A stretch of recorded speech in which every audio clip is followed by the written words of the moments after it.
વિદ્યાર્થી મિત્રો, હું રશ્મિકા મારી આ યુટ્યુબ ચેનલ ઈ-આઇકોન ક્લાસીસમાં આપ સૌનું હાર્દિક સ્વાગત કરું છું. આજે આપણે જોવાના છે ધોરણ 10 વિષય આઈટી એન્ડ આઈટીએસ.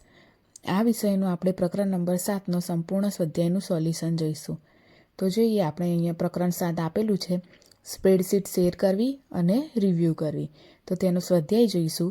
પ્રશ્ન નંબર એ, સાચો વિકલ્પ પસંદ કરો. અહીં આપણને ઓપ્શન આપેલા છે MCQ પ્રમાણે. તો પહેલો પ્રશ્ન જોઈએ, શેરિંગ નિમ્ન દ્વારા સ્પ્રેડશીટને સંપાદિત કરવાની સુવિધા આપે છે. તો તેના આપણે 4 વિકલ્પો આપેલા છે. પહેલો જ વિકલ્પ છે એ, એક યુઝર, બી, એક સાથે વિવિધ યુઝરો, સી, એક પછી એક યુઝરો, ડી, અન્ય યુઝરો બાદ એક.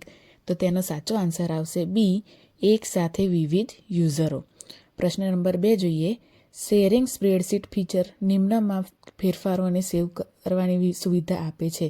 તેમાં આપણને 4 ઓપ્શન આપેલા છે. એ, મલ્ટિપલ સીટ્સ, બી, યુઝરની સીટ, સી, એક જ સીટમાં, ડી, અલગ સીટમાં. તો તેનો આન્સર આવશે સી, એક જ સીટમાં. એક સીટની અંદર જુદા જુદા ફેરફારોને સેવ કરવાની સુવિધા પણ આપે છે સ્પ્રેડશીટ. પ્રશ્ન નંબર 3, લિબ્રે ઓફિસ કેલ્કની રેકોર્ડિંગ ચેન્જીસ ફીચર સ્પ્રેડશીટમાં ખાલી જગ્યા દ્વારા કરાયેલ ફેરફારોને રેકોર્ડ કરવાની વિવિધ રીતો પૂરી પાડે છે. એ, એક યુઝર, બી, અન્ય યુઝર, સી, યુઝર, ડી, એક અથવા અન્ય યુઝર. તો તેનો આન્સર આવશે ડી, એક અથવા અન્ય યુઝર. ચોથું, કેલ્કમાં ટિપ્પણીઓ ઉમેરવામાં આવે છે. તો તેમાં પહેલો જ ઓપ્શન આપણને આપેલો છે કે આપમેળે, બી, રાઇટર દ્વારા, સી, સમીક્ષક દ્વારા, ડી, ઉપરોક્ત તમામ. તો આમાં સાચો આન્સર આવશે સી, સમીક્ષક દ્વારા. સમીક્ષક દ્વારા શું થાય, તો કેલ્કમાં આપણે ટિપ્પણીઓ ઉમેરી શકીએ છીએ. પાંચમું, સ્પ્રેડશીટમાં ટીમના સભ્યો દ્વારા કરવામાં આવેલા ફેરફારો નિમ્ન દ્વારા સ્વીકારી અથવા નકારી શકાય છે. એટલે નીચે આપેલા કોના દ્વારા સ્વીકારી કે નકારી શકાય છે? તો પહેલો ઓપ્શન છે કે ટીમના સભ્યો દ્વારા, બીજું કોઈપણ યુઝરો દ્વારા, સી, ઓનર દ્વારા કે અન્ય યુઝર દ્વારા. તો આમાં આન્સર આવશે ઓનર દ્વારા. ઓનર દ્વારા શું થાય, તો કે સ્પ્રેડશીટમાં ટીમના સભ્યો દ્વારા કરવામાં આવેલા જે ફેરફારો છે તે સ્વીકારી અથવા તો નકારી શકાય છે. બરાબર. હવે પ્રશ્ન બી આપેલો છે કે નીચેના વાક્યો સાચા છે કે ખોટા તે જણાવો. અહીં આપણને ખરા ખોટા પૂછેલા છે. તો આપણે બધા વિધાનો જોઈશું. આમ કયા વિધાનો સાચા છે અને કયા વિધાનો ખોટા છે. હવે સાચા વિધાનો આપેલા છે, બરાબર, અને જો ખોટા વિધાન હોય તો તે કેમ ખોટા છે તેનું આપણે કારણ સાથે સોલ્યુશન જોઈશું. વિધાન 1 જોઈએ, સ્પ્રેડશીટ એક કરતાં વધુ યુઝર સાથે કામ કરવા માટે શેર કરી શકાતી નથી. આ વિધાન ખોટું છે. કેમ? કારણ કે લિબ્રે ઓફિસ કેલ્કમાં સ્પ્રેડશીટને શેર કરી શકાય છે, જેથી એકથી વધુ યુઝર એક સાથે સ્પ્રેડશીટ પર કામ કરી શકે છે. બરાબર. આ વિધાન કેવું હતું? ખોટું હતું. આપણે તેનું કારણ પણ જણાવીએ. પછી બીજું વિધાન આપણને આપેલું છે, જ્યારે સ્પ્રેડશીટ શેર્ડ મોડમાં હોય, એટલે કે જ્યારે સ્પ્રેડશીટને શેર કરવાની હોય ત્યારે કેટલાક ફીચર્સ અનુપલબ્ધ થઈ જાય છે.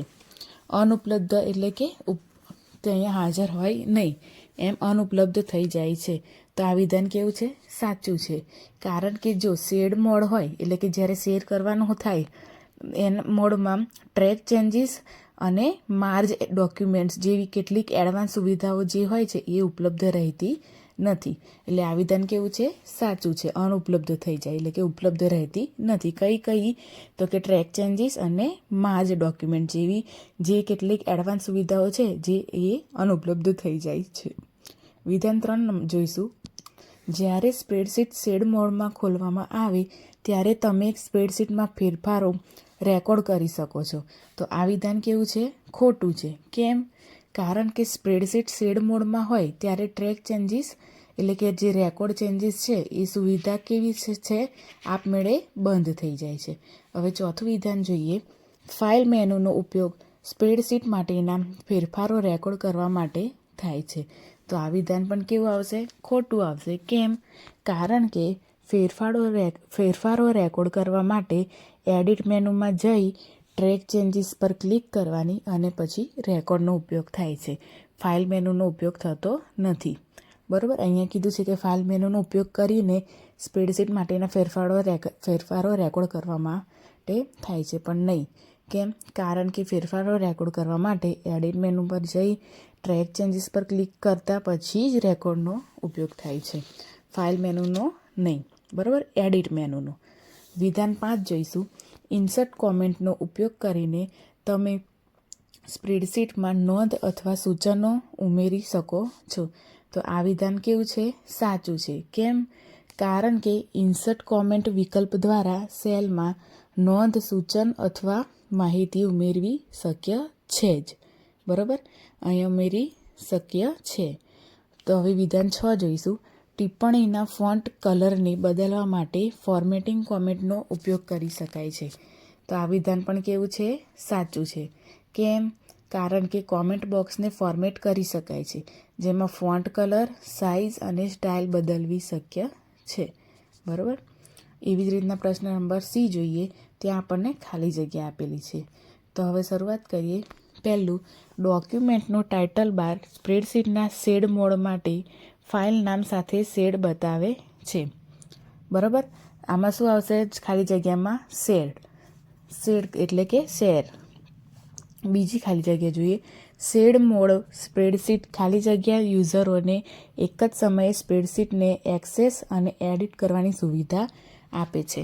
તો કેટલા યુઝરો? ઘણા યુઝરોને એક જ સાથે. તો આનો આન્સર આવશે શેડ મોડ સ્પ્રેડશીટ ઘણા યુઝરોને એક જ સમયે સ્પ્રેડશીટને એક્સેસ અને એડિટ કરવાની સુવિધા આપે છે. ત્રીજી ખાલી જગ્યા જોઈએ. રેકોર્ડિંગ ચેન્જીસ સ્પ્રેડશીટના શેડ મોડમાં આપમેળે ખાલી જગ્યા કરે છે. આમાં શું થઈ જાય છે? બંધ થઈ જાય છે. રેકોર્ડિંગ ચેન્જીસ જ્યારે હોય સ્પ્રેડશીટના શેડ મોડમાં આપમેળે બંધ કરે છે. ચોથું, એડિટ મેનુ પર ક્લિક કરો, ટ્રેક ચેન્જીસ અને પછી સ્પ્રેડશીટમાં ફેરફારો રેકોર્ડ કરવા માટે ખાલી જગ્યા સિલેક્ટ કરો. તો શું આવશે રેકોર્ડ કરવા માટે? રેકોર્ડ સિલેક્ટ કરવાનું. તો આમાં ખાલી જગ્યામાં આવશે રેકોર્ડ.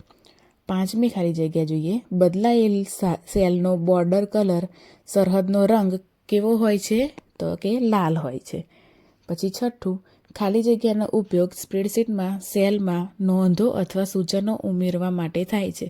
તો આમાં શું આવશે? કમેન્ટ. બરાબર? કમેન્ટનો એટલે કે ટિપ્પણીનો ઉપયોગ. ટિપ્પણીનો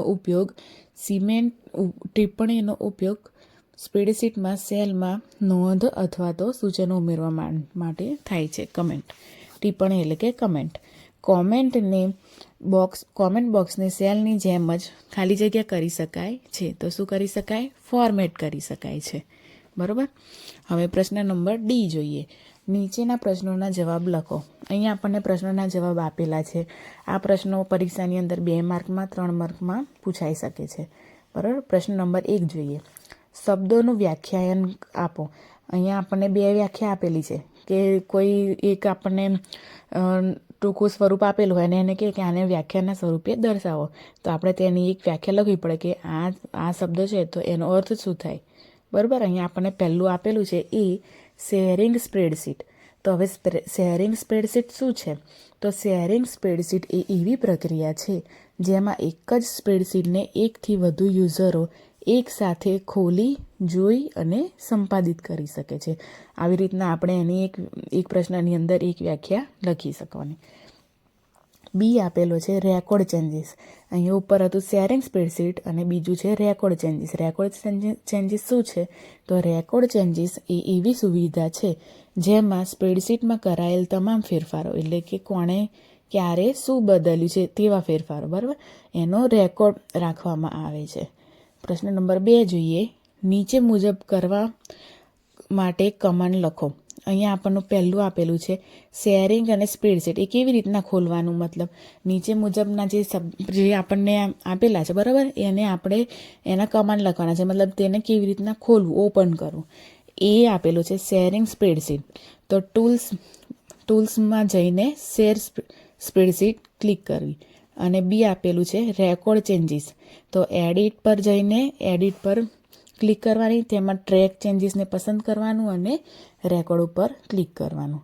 પછી ત્રીજો પ્રશ્ન છે કયા મેનુનો ઉપયોગ નીચેના ફંક્શન કરવા માટે થાય છે. તો એ આપણને આપેલું છે કે ટ્રેક ચેન્જીસને ઓપન કરવા માટે કયો ફંક્શન હોય? તો એડિટ મેનુ. પછી બી છે સ્પ્રેડશીટ સેવ કરવા માટે, તો ફાઇલ મેનુ. અહીંયા મેનુનું નામ લખવાનું છે. પ્રશ્ન નંબર 4 જોઈએ. સ્પ્રેડશીટમાં થયેલા ફેરફારોની સમીક્ષા કરવાથી તમારો અભિપ્રાય શું છે? અહીંયા આપણે આપણો અભિપ્રાય લખવાનો છે, એટલે કે સ્પ્રેડશીટમાં જે ફેરફાર થાય છે તેની સમીક્ષા કરવામાં આપણે શું કહી શકીએ? તો એનો આન્સરમાં લખી શકાય કે ફેરફારોની સમીક્ષા કરવાથી સ્પ્રેડશીટ વધુ ચોક્કસ અને વિશ્વસનીય બને છે. ખોટા ફેરફારોને નકારી શકાય છે અને સાચા ફેરફારો સ્વીકારી શકાય છે. ટીમ વર્કમાં આ ખૂબ ઉપયોગી છે. આવી રીતના 1-2 વાક્ય લખવાના. પછી પ્રશ્ન નંબર 5 આપેલો છે, સ્પ્રેડશીટ મર્જ કરવા અને સરખામણી કરવા વચ્ચે શું તફાવત છે તે લખવાનું. અહીંયા આપણે લખીશું એના મુદ્દા કે સ્પ્રેડશીટ મર્જ કરવી તો 2 અથવા વધુ અલગ અલગ સ્પ્રેડશીટને જોડીને એક જ સ્પ્રેડશીટ બનાવવાની પ્રક્રિયાને મર્જ કહે છે. જ્યારે સ્પ્રેડશીટ સરખામણી કરવામાં આપણે પહેલો મુદ્દો લખીશું કે 2 સ્પ્રેડશીટ વચ્ચે શું બદલાયું છે, એટલે કે કયો ડેટા, નવો ડેટા, ફેરફાર અને ડિલીટ તે શોધવાની પ્રક્રિયાને સરખામણી કહે છે. 2 સ્પ્રેડશીટ વચ્ચે શું બદલાયું છે તે શોધવાની પ્રક્રિયાને શું કહેવાય? સરખામણી કહેવાય. જ્યારે મર્જમાં શું આવશે? આનો ઉપયોગ ટીમના બધા કામને એક ફાઇલમાં લખવા માટે થાય છે, બરાબર? અને સ્પ્રેડશીટમાં શું આવશે? સરખામણી કરવામાં. તો આ સ્પ્રેડશીટ સરખામણી કરવા માટેનો ઉપયોગ ફેરફારોની સમીક્ષા કરવા, એટલે કે યોગ્ય નિર્ણય લેવા માટે થાય છે. આ જ રીતના આપણે બધા સ્વાધ્યાયનું સોલ્યુશન જોવાનું છે. જો તમને આ વિડીયો ગમ્યો હોય તો તેને લાઇક કરો, શેર કરો અને સબસ્ક્રાઈબ કરો. તેથી આવનારા તમામ વિડીયોની માહિતી તમને તરત જ મળતી રહે. ધન્યવાદ.